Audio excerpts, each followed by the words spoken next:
ខាងក្រោមនេះជារឿង5យ៉ាងដែលអ្នកមិនគួរធ្វើជាមួយលុយរបស់អ្នកឡើយពីព្រោះសន្តិភាពផ្នែកហិរញ្ញវត្ថុមិនមែននិយាយអំពីចំនួនដែលអ្នករកបាននោះទេវានិយាយអំពីរបៀបដែលអ្នកការពារវាបានល្អទី1កុំឲ្យលុយគេខ្ចីដោយមិនប្រុងប្រយ័ត្នជាពិសេសមិត្តភ័ក្តិឬក្រុមគ្រួសារដែលចាត់ទុកវាដូចជាការដែលអ្នកជួយគេមិនមែនជាប្រាក់កម្ចីអ្នកឲ្យដោយចិត្តល្អប៉ុន្តែនៅពេលដែលអ្នកទារវាមកវិញភ្លាមៗនោះអ្នកគឺជាមនុស្សអាក្រក់ភ្លាមហើយពេលខ្លះអ្នកមិនត្រឹមតែបាត់បង់លុយនោះទេអ្នកក៏បាត់បង់ទំនុកចិត្តផងដែរទី2កុំទិញរបស់របរគ្រាន់តែដើម្បីទាក់ទាញចំណាប់អារម្មណ៍មនុស្សទូរស័ព្ទថ្មីសម្លៀកបំពាក់ម៉ាកល្បីៗ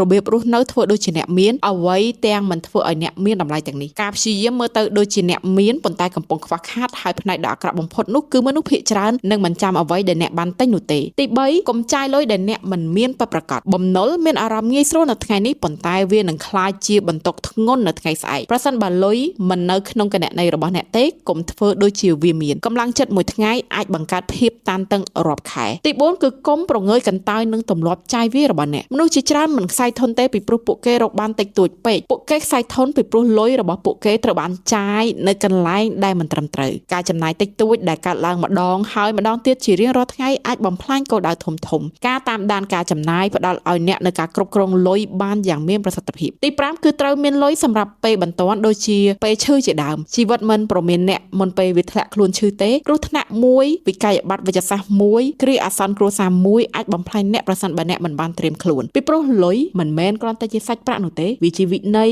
វាជាជំរើសវាជាសេរីភាពចំណាយដោយចេតនាសន្សំដែលមានគោលបំណងហើយអនុញ្ញាតឲ្យលុយរបស់អ្នកកសាងអនាគតរបស់អ្នកមិនមែនបំបែកសន្តិភាពរបស់អ្នកនោះទេ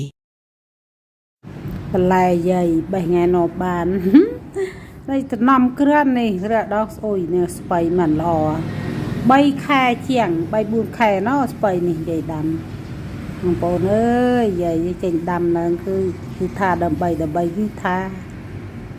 អរគុណ